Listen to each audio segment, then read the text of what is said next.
ജയം എന്ന സിനിമയിലൂടെ അഭിനയ ജീവിതം ആരംഭിച്ച നടനാണ് രവി.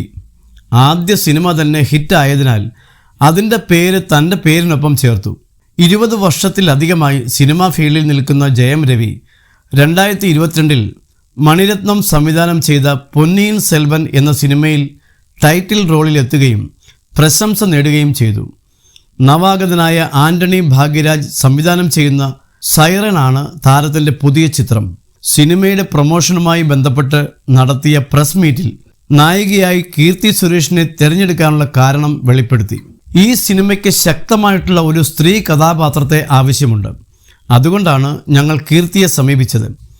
ഞാനും സംവിധായകനും ഒരുപാട് ആലോചിച്ചു.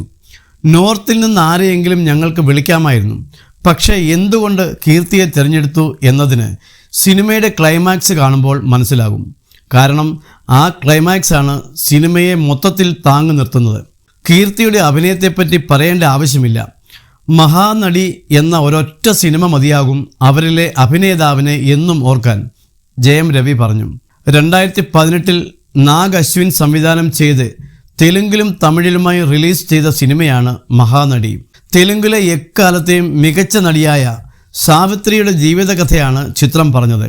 തമിഴ് താരം ജെമിനി ഗണേശനായി മലയാള നടൻ ദുൽഖർ സൽമാനും ചിത്രത്തിലുണ്ട്.